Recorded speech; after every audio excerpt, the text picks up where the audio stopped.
All right. Shabbat Shalom. Shabbat Shalom. We are live. So, I do it all the time. I can turn that off again. We are continuing on with the book of Leviticus. We talked last week. We looked at 19 and 20, and we dealt with 19. Really was dealing with many different commands,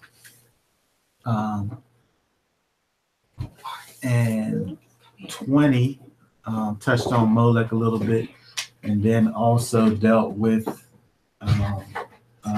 a lot of the judgments that are connected to the sexual sins from chapter 18. So, we looked at, we've been looking at what is holiness. Holiness according to Yahweh. Set apartness according to Yahweh. We've been looking at, of course, Yahweh calls for Israel, his people, to be a certain way, and that looks like something, right? So we've been dealing with that. So here we're going to look at chapter 21. Chapter 21, which is 24 verses. Leviticus chapter 21.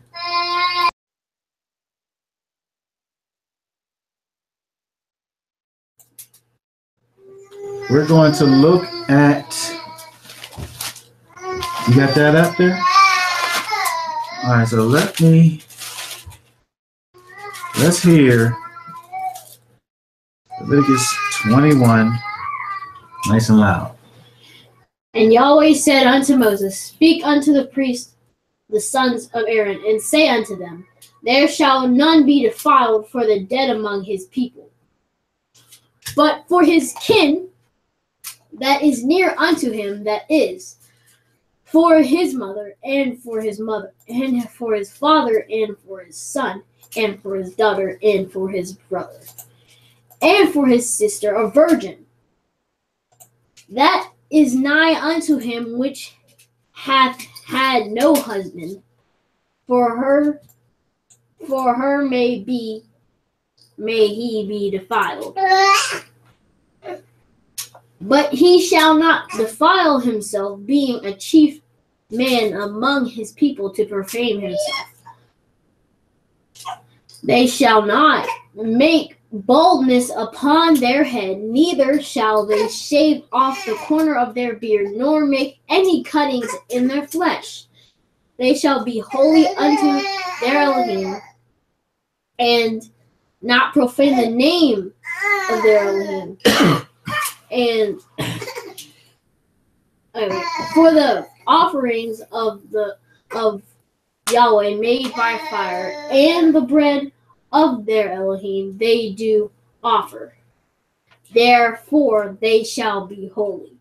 They shall not take a wife that is a whore, or profane. Neither shall they take a woman put away from her husband, for he is holy. For he is holy unto his Elohim. Thou shalt sanctify him therefore, for he offereth the bread of thy Elohim. he shall be holy unto thee, for I, Yahweh, which sanctify you, am holy. And the daughter of any priest, if she profane herself by playing the war, That W is silent. oh, okay, the whore, she profaneth her father, she shall be burnt with fire. And he that is the high priest among his brethren, upon whose head the anointing oil was poured, and that is consecrated, right? Consecrated to put on the garment, shall not uncover his head, nor rend his clothes. Neither shall he go into any dead body, nor wait.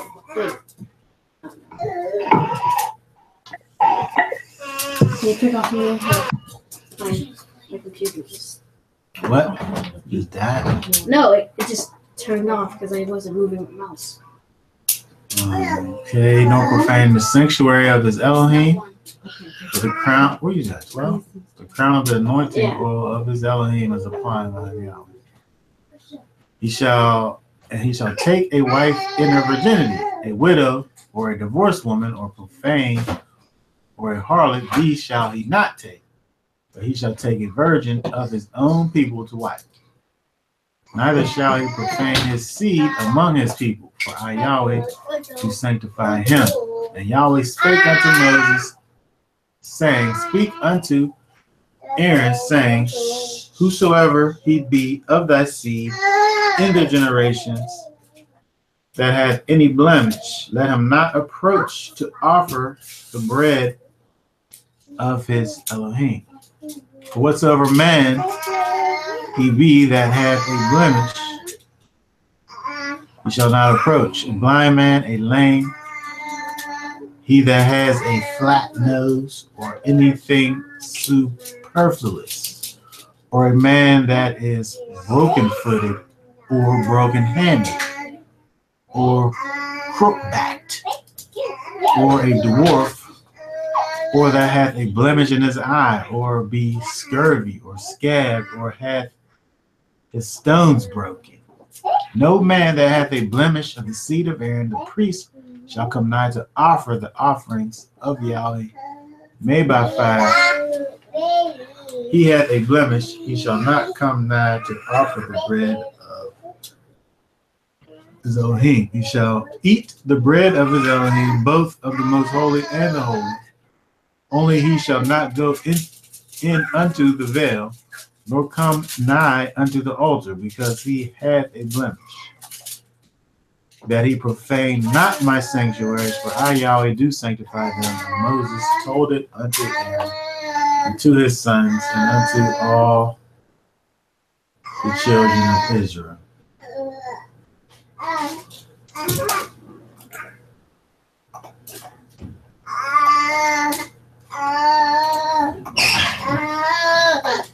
Okay, so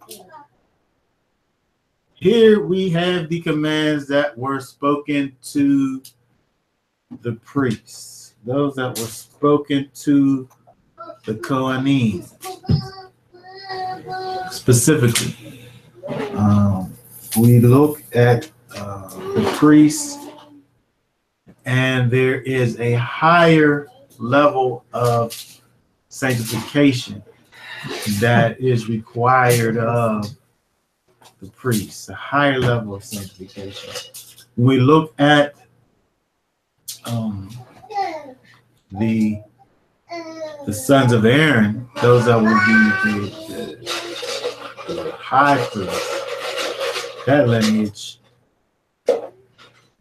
there was a higher level of holiness, sanctification, right? They didn't have the ability, they don't have the ability to be defiled. If they're defiled, they can't do their job. They can't offer the offerings unto Yahweh. There's not a time or place that allows for his priests to be defiled. So things that were there was things that was required of the priest that was more so than just the average person. That kind of reminded me. I don't know if you were going to say something, but that kind of reminded me of how the sacrifice for the priests on the Day of Atonement was more than the people. Right, the priest had to bring the bullock.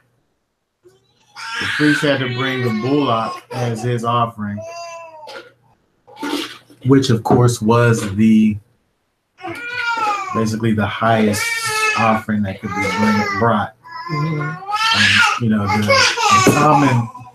common person wasn't required to bring a bullock. He just brought his ram or his goat or his lamb or what have you. But the priest had to bring that bullock, right? So again, he had a higher level of sanctification. So when we look down at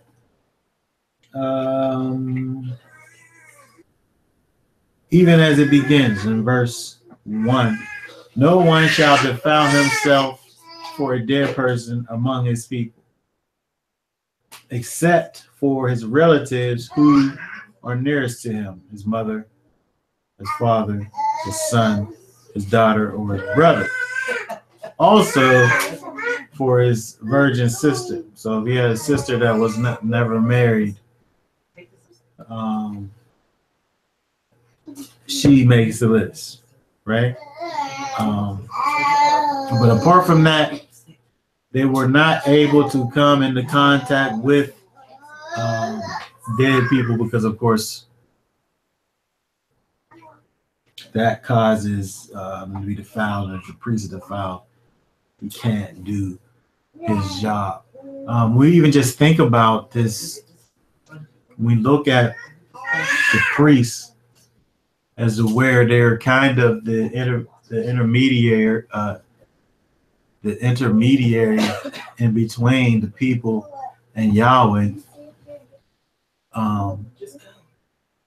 They had to be able to do their thing. When the people brought forward their offerings to Yahweh, their sacrifices, right? You needed to go through the priest. The priest had to do what he needed to do in order for your atonement to be complete, right? So we needed the priests to be undefiled, right? They needed to have that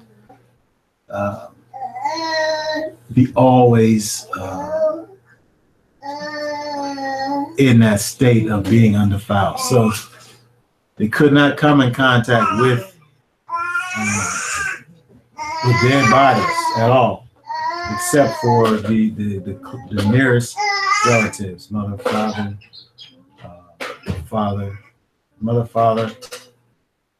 sons and daughters, unmarried daughters.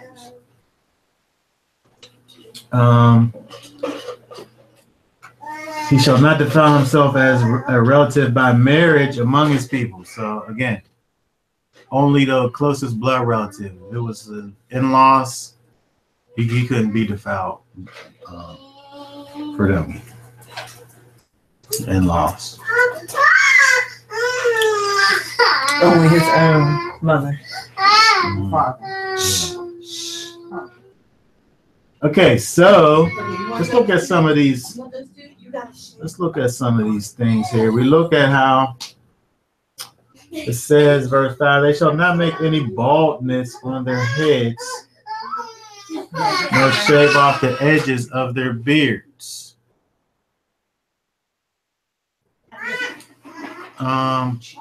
So when you think about this, when we look at how before it talks about you couldn't destroy the borders But now it's dealing with they shall not make any baldness on their heads, nor shave off the edges of the beards. So when you look at this, again, there was a lot of things going on with the other nations in terms of, different ways that they were serving these other gods and doing these other things. So when we look at these things in terms of like cutting of the flesh and, creating baldness,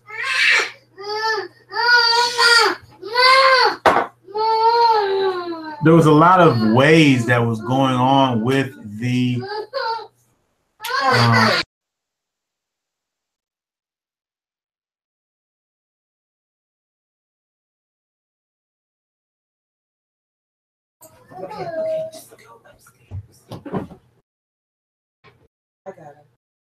Okay, so again, we see the thing with the beards. The beards were, he was commanded to have a beard just as a regular Israelite.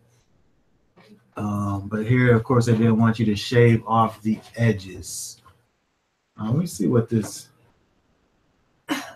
verse 5. Or the corner, so it's the same thing there.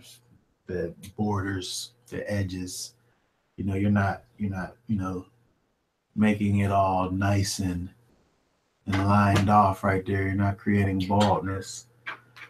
So I used to get a bald fade, back in the days, they wasn't getting no bald fades. It just was cutting the length of the hair, and they weren't creating baldness. They shall be holy to their Elohim and not profane the name of their Elohim. And so in doing so, it's bringing about shame to the name of Yahweh, because it's causing his people to look like these foreign nations and these foreign people. When we see over in, I thought it was interesting, over in verse 9, it says also the daughter of any priest, if she profanes herself by harlotry, she profanes her father, she shall be burned with fire. So if the daughter of the priest turned to harlotry, if she became a harlot, she wasn't only just stoned, but she was burned with fire, which is pretty gruesome. Yeah, I guess gruesome, yes, to say the least. It's pretty serious. You don't see many times where the judgment of the sin is being burned with fire. Stoning was a thing that that was done in terms of killing, but here it was being burned with fire.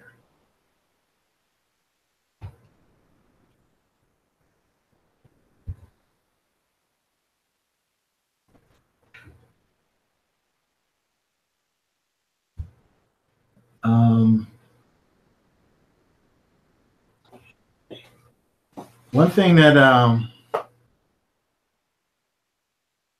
when you look at this, it goes down at the bottom towards the end, where it's dealing with the idea of the priest not having defects, not having physical deformities,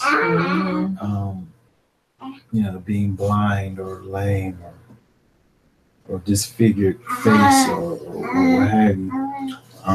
It's just giving you that idea of perfection as much as humanly possible, right? The priest was, after all, he was a human being, right? So human beings are sometimes imperfect.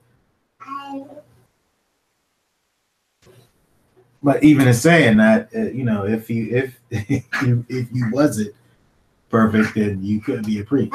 It seemed like the priest was kind of like the sacrifice a little bit. Like the sacrifice. Oh, in terms of the sacrifices pureness. had to be without blemish. Yeah.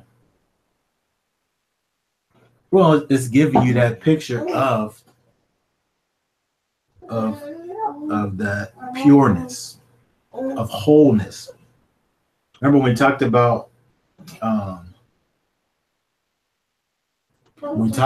holy, we talked about Kadash, we talked about that word being pure and whole, complete. So if you wasn't a complete being, right, you couldn't be a priest. So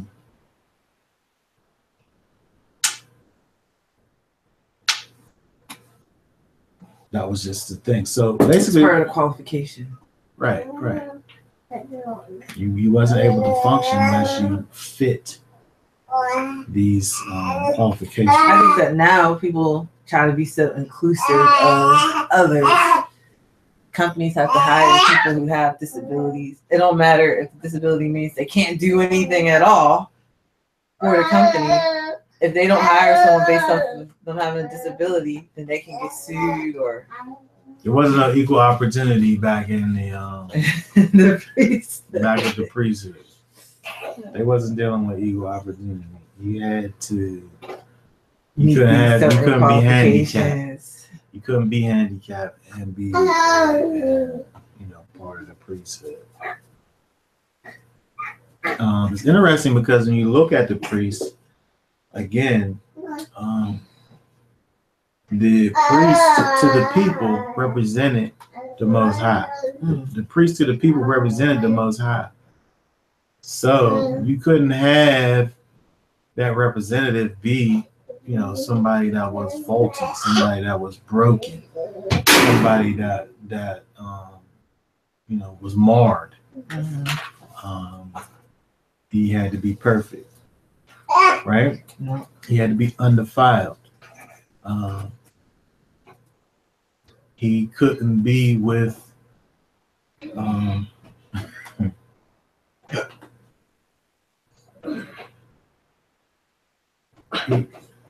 I'm not gonna say what I was just thinking.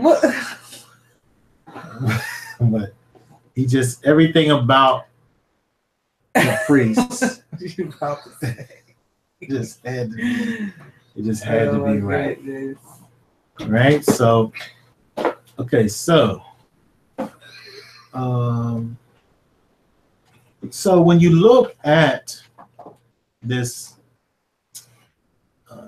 the priest, again, when we think about the fact that the priest was to be holy, just like the people are holy, of course, but the priest was, more set apart, more holy. He had more restrictions. There was more things that he had to refrain from, as the priest. So when we think about the new covenant, when we think about who we are in Yeshua,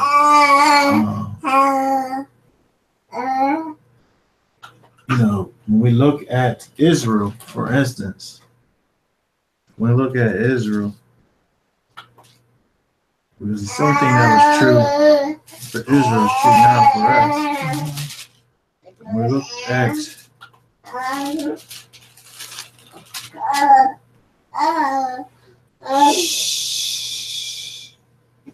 we look at Exodus 19, verse 5, where it says, "Now therefore, if you will obey my voice indeed, and keep my covenant, then you shall be a peculiar treasure unto me above all people. For all the earth is mine, and you shall be unto me a kingdom of priests and a holy nation. Right? So it was saying to all of Israel was a kingdom of priests, right? But we know that all Israel weren't priests, weren't Levites, right? But when we think about what Israel was to be to the world, whatever the Levites are to Israel is what Israel was to be to the world in terms of being that picture of the Most High. So when we look at the new covenant and we look at where we are in Yeshua, the same thing is true, right? When we look at 1 Peter 2:9, where it says there, but you are a chosen race, a royal priesthood, a set apart nation, a people for a possession, that you should proclaim the praises of him who called you out of darkness into his marvelous light. We as believers in Yeshua, we as followers and disciples of Yeshua are a chosen people, right? A chosen people. Because again, we look back at the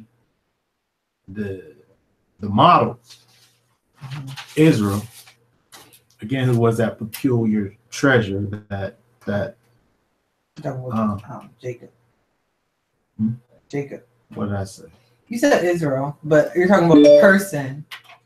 Are you talking about the person? No, I'm talking about the people. Oh, okay. You said the model Israel, and I said, is that Jacob or the people? Yeah, the people, yeah. Okay. Dealing with Israel, who it says a word, the peculiar treasure, which was like the favorite little trinket, right? The peculiar treasure was, you know, just like I have my peculiar treasure here is my goat skin covered Bible, right? This is my peculiar treasure, my prized possession, right? So Israel was the Most High's peculiar treasure, which is really the same as saying chosen, like the same thing that Peter's bringing forth the same concept that we see in Exodus 19:5-6. He's bringing forth the same concept, but now he's talking about those that are in Yeshua, right? That chosen, you know, the Greek is select, favorite. Greek is so straightforward. Like, it really means what it really means. It really means what it says. It's just what it says. It's select. It's favorite. It's chosen. It's elect. So when we look at verses like John 15 and 19, we can see another place where that same concept, the same idea, use 15, 19. If you were of the world would love his own. But because you are not of the world, but I have chosen you out of the world, therefore the world hates you. Chosen, selected. It's kind of like you're fished out. Like I don't know. Like there's so many, there's so many nations of people, so many groups of people, tribes of people, and you're selected out of all of them. Selected, yeah. Like, you got picked out of all of them. Rescued really out of all of them.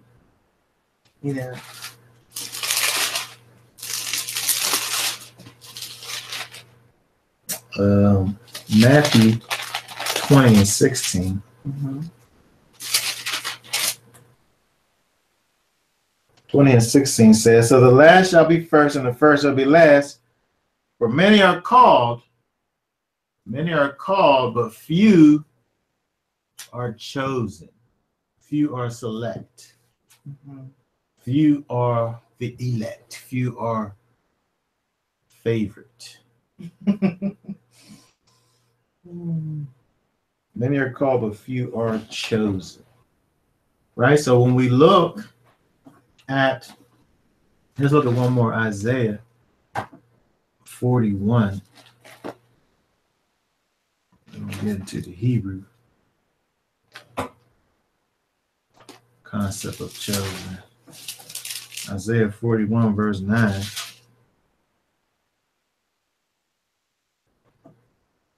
Says, thou whom I have taken from the ends of the earth, and called thee from the chief men thereof, and said unto thee, thou art my servant, I have chosen thee, and not cast thee away. Chosen. So when we think about chosen from a Hebrew perspective, right? This word is bakar. Bakar. Chosen. Bakar. I guess if you was gonna spell it, it'd probably something like this.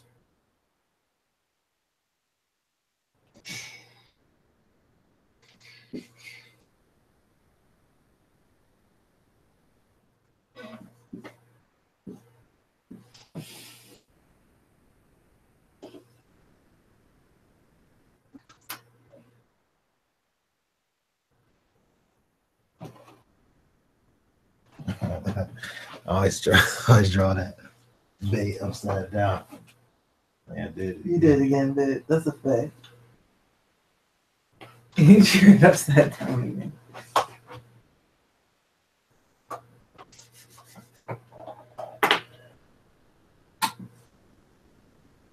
That's right. Yeah. Okay, so bakar is the house plan, it's the tent floor plan. The het is the thing that causes distinction, the differentiation between in and out, and the man and the head. Right, so something that's chosen, right? The floor plan, the blueprints, the diagram of the differentiation of man. Mm-hmm. The distinction, the making something common or holy, the boundary. Right, you can see all of those things Vision. inside of here. And then, so if we're talking about what gets you when you think about the date, when you think about the floor plan, you think about what builds the thing that builds the house. Mm-hmm. The thing that builds the house. The thing that builds the house is here making a distinction with man. When you think about this chosen thing, this Yahweh's choosing, Yahweh's deciding, Mm-hmm. based on the fact that he knows you, who you are in your heart, who you are, Mm-hmm. and what you're capable of, what your potential is, Mm-hmm. and which way you're going to go. Mm-hmm. And therefore he chooses you, right? And we look in Romans chapter 8.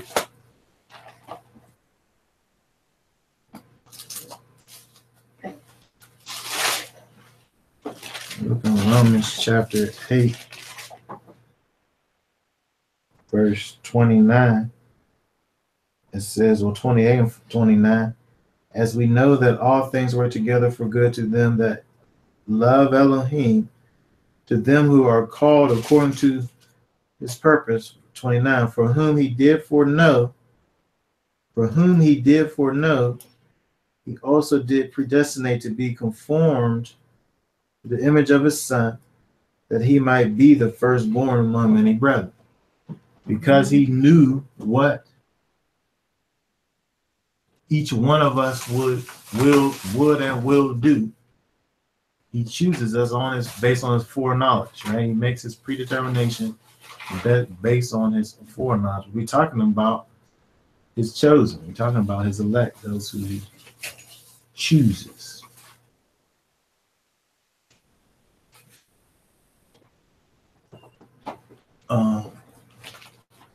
So you before you even did good or evil, like he chose Jacob before he chose Esau.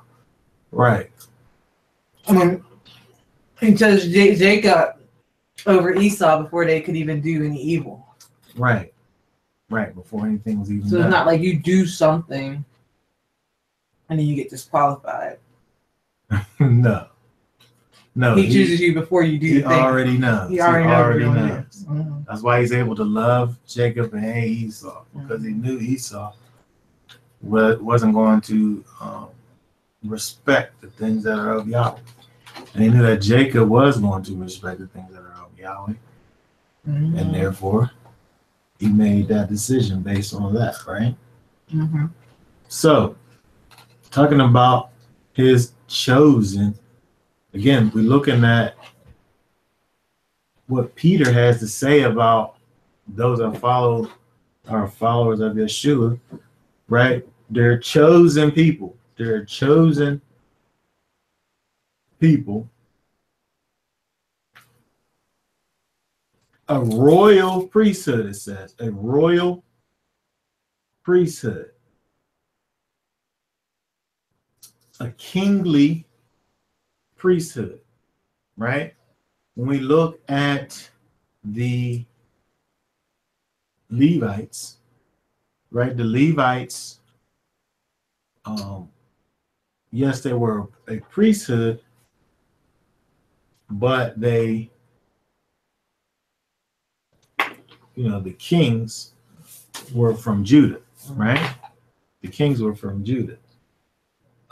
But when we think about a royal priesthood or a kingly priesthood, is something that we don't see with the Levites. Even when we look back to Exodus, where it says a kingdom of priests, a kingdom is not kingly. A kingdom is dealing with something that is ruled by a king. Mm-hmm. So it's not necessarily giving you the same idea as a royal priesthood. To say a kingdom of priests is not necessarily saying royal priesthood. So when we look at what Peter is doing, he's dealing with where we are again with Yeshua, which puts us in a different kind of a situation here, right? It's not the Levitical priesthood. It's not the Levitical priesthood. Mm-hmm. But the Levitical priesthood, again, points us to, where we are in Yeshua.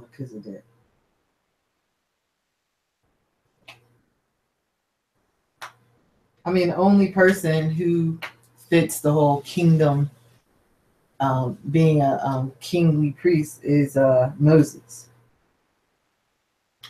Moses was a priest and a king. Right. He did function as a priest at one time whenever he consecrated the He set it off. He did the initial consecration of the Levites.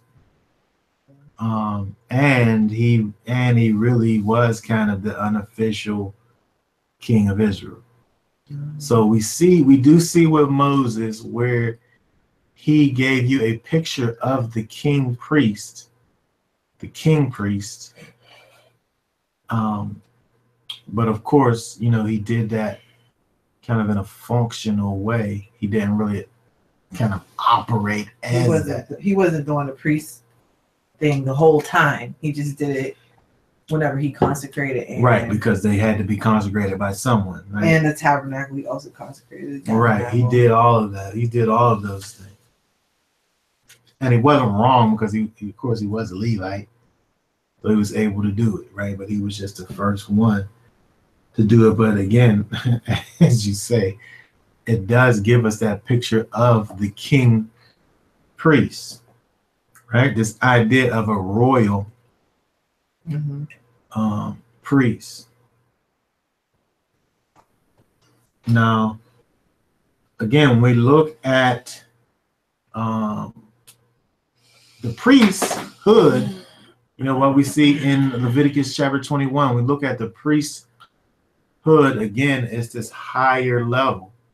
It's a higher level of righteousness. It's a higher level of set apartness, right? So when we look at what Peter's dealing with in terms of, talking to those that are, followers of Yeshua as being that royal priesthood,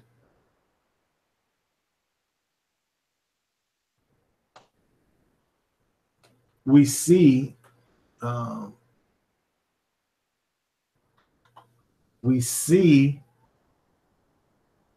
that picture, that correlation between what we see in the Old Testament and what we have with the new covenant. I thought it was interesting that when you look at this verse here in 1 Peter 2 verse 9, it deals with the chosen race, the royal priesthood, set apart nation, people for possession, that you should proclaim the praises of him who called you out of darkness into his marvelous light. Proclaiming the praises of him, right? We're already dealing with the royal priesthood, with the king priest, right? We already dealing with the Levites, right? But when we look over in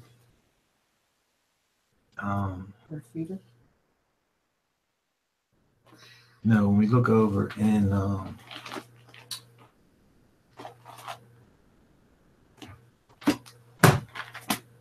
Hebrews, I think it's Hebrews chapter 7.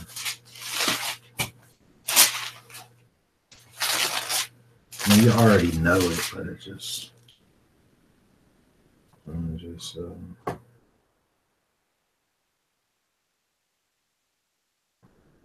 chapter 7, or is it chapter? What is it? What's the verse say? Hold on a second. Oh yeah, it is chapter 7.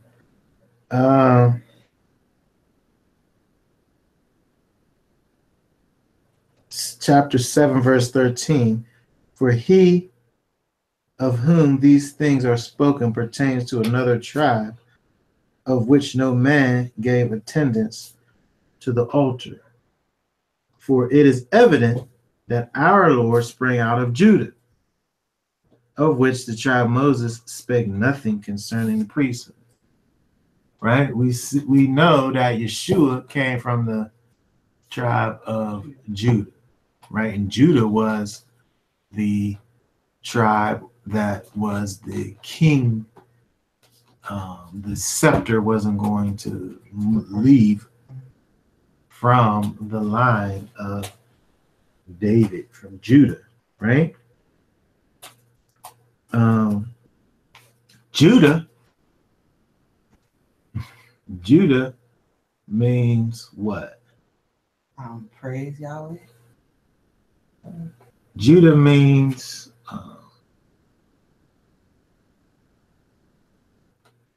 I just said that. it means celebrated. Yehuda means celebrated. It comes from yada, which is to use or to hold out the hand, to physically throw. Is talked about as being praised because if you're, throwing up your hands and praising, it's an act of reverence or worship. So it can mean praise, right? So when we look at this verse here, but you are a chosen race, royal priesthood, set apart nation, people for a possession, that you should proclaim the praises of him who called you out of the darkness into marvelous light. As if to say that your duty is actually praise unto Yeshua, who called you out of the most marvelous light.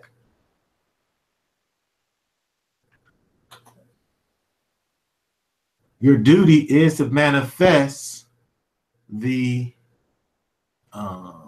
characteristic that's associated with Judah, with Yehuda, which is praise, which is also the kingly line, which is where Yeshua comes from, which is where Yeshua being the only one who fits the criteria of, well, besides Moses, of course, who fits he don't fit the criteria of the priesthood that we see in Hebrews, because he doesn't have a. No, he has a mother and a father. He has a mother and a father, and he doesn't have a life unending or whatever it says. Indestructible life. Yeah. Indestructible life. But when we see, I thought it was interesting that where it talks about the fact that you shall proclaim praises, where that kind of points you to the thought of Judah and that praise and being that praiser.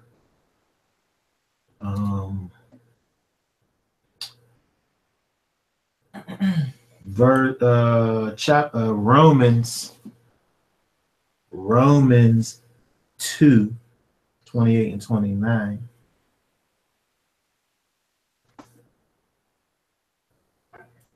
Romans 2, 28 and 29 says, "For he is not a Yahudi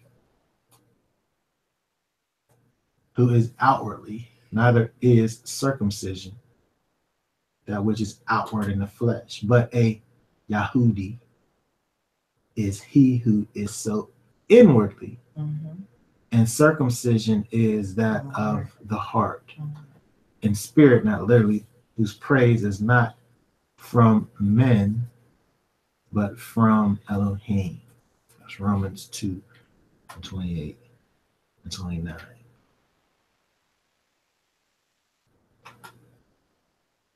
When we think about our identity,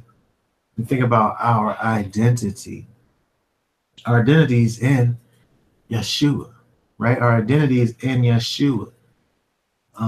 If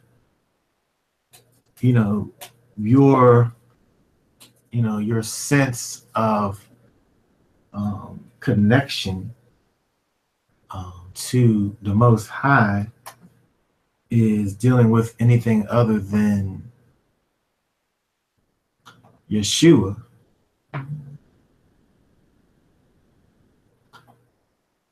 you standing on some sinking sand right there.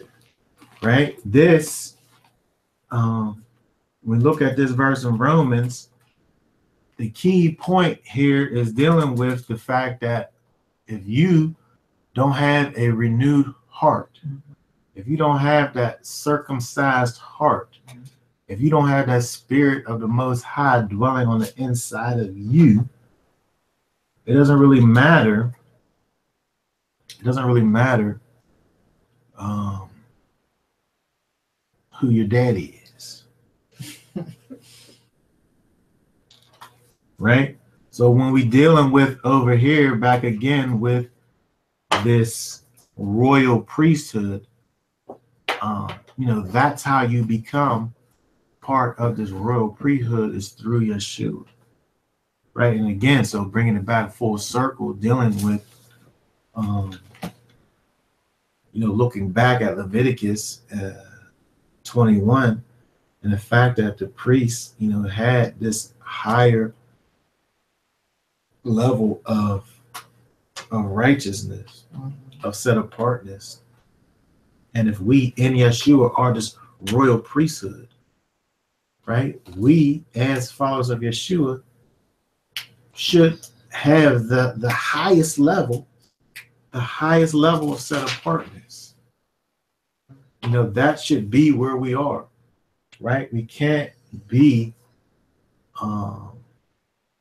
just some regular old people, right? Whatever that highest level of righteousness is, so we should be having that, right? We should be walking in that, right?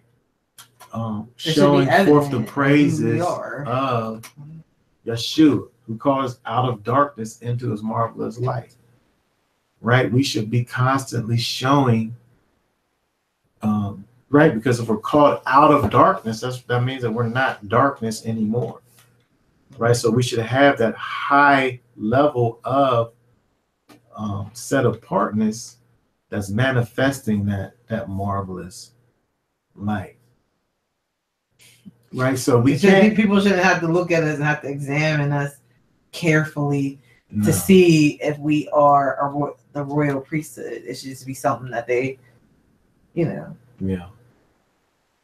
And then if they don't see it now, well, they should see it. I mean, I'm saying if they're sometimes people's darkness is so dark that they don't, they don't even understand it. It's something they can't get. But I think that another thing that I was just thinking about was I shouldn't be able to see your sin.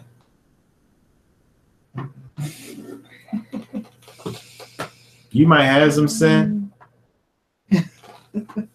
because we all human beings, right? But I shouldn't be able to see your sin. You mean like on a continuous basis? I just shouldn't be able to see it. Like I shouldn't be able to look at you and just know what your sins are. Like you should be dealing with those things. When we look at the priest, right? The priest was blameless, right? He was without spot and he was without blemish.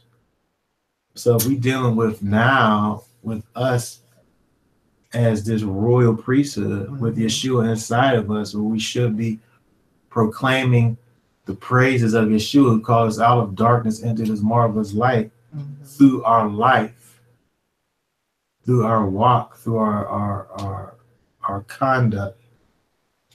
When you look at me, you shouldn't be able to see my sin.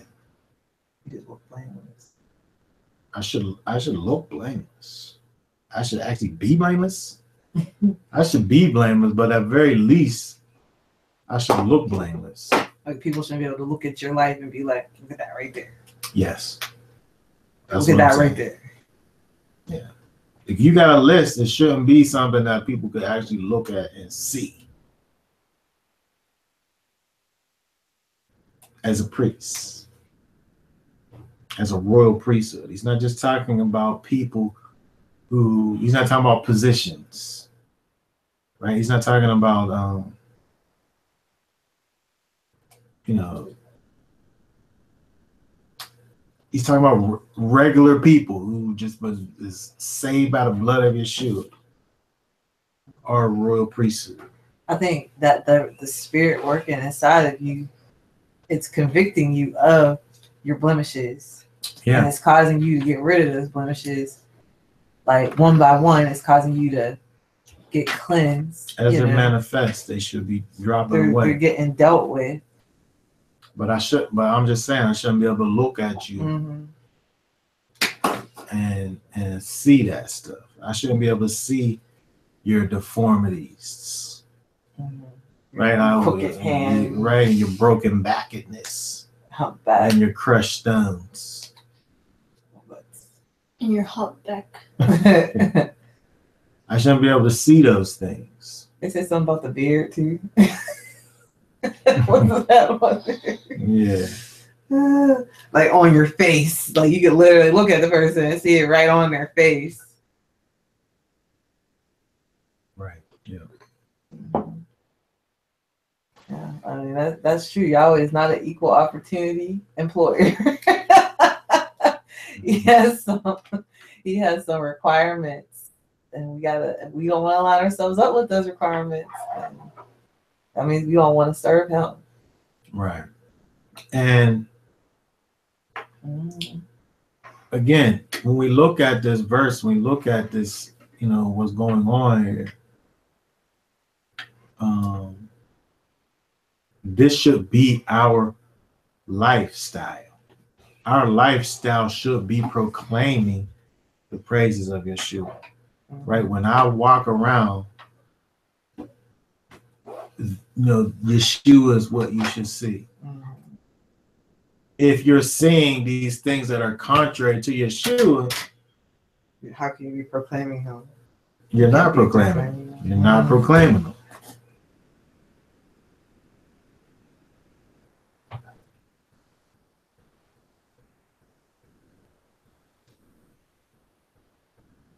You know, when we look at these, you know, we look back and we asked ourselves, you know, how do we kind of contextualize these verses, you know, with the priests? You know, there's no priesthood, you know, how do I know? How do I know if I'm a Levite or so on and so forth? You know, what we get from this is the fact that the priests, you know, were held to a higher standard. And if you're a priest to the nations, right? If your job, no matter who you are, is to spread the gospel and be a light to the world, that's what you are. You're a priest to the nations. You bring people closer to the Father, just like the priest did. So therefore, the highest level of set apartness is your duty. That's where you are, right? So we can't, you know, kind of look and you know, when people sit up here and try to say, well, you know, I'm not perfect. People always say that. If you're sitting up here saying that you're not perfect, you're probably making an excuse for something. Nobody's perfect, right? Not his keyword. Never say that. You're probably. I said it once. You did say that to me with school. You said that to me. You're probably making an excuse for something if you're using that phrase. He's not trying to do his work. I'm like, I couldn't do it, so I'm like, I'm not perfect, so I can't do it so fast. Yeah, that was just being lazy, though. Yeah. But that's how we do. When somebody sit up there and say, well, you know, what about this? You should be doing this and this. Well, nobody's perfect.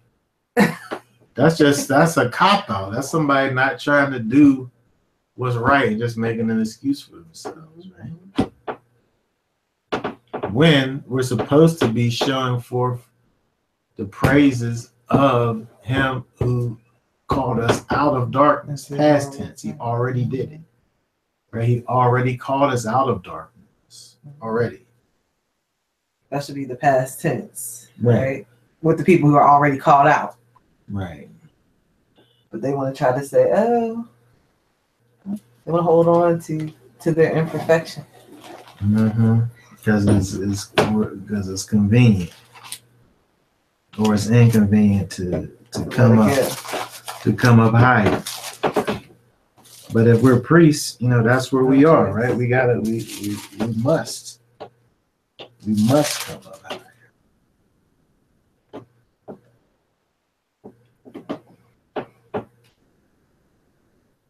Okay. So, that being said, I don't know if anybody has any thoughts about that. I don't know. Comments. That was good. You have anything to say, Hizky? No, that was really good. Huh? That was good. Okay, so that being said, let us strive then to, not. We don't want to just be getting by, right? We don't want to just kind of, figuring out what the bare minimum requirements are. Hizky be doing that all the time. And do that, right? Because as followers of Yeshua, if we're walking as Yeshua, who was the king priest, he walked out the highest standard, right? And we have the spirit of Yeshua on the inside of us, right? He's not leading us. He's not causing us to kind of skate by. He actually wants us to walk in a higher in the calling that he's calling us to. Right. Which is wholeness. Mm-hmm. Wholeness. Right? Okay, so let's do that. Okay, all right, keeping it short for tonight. If nobody has any thoughts, questions, or comments, we will leave it at that.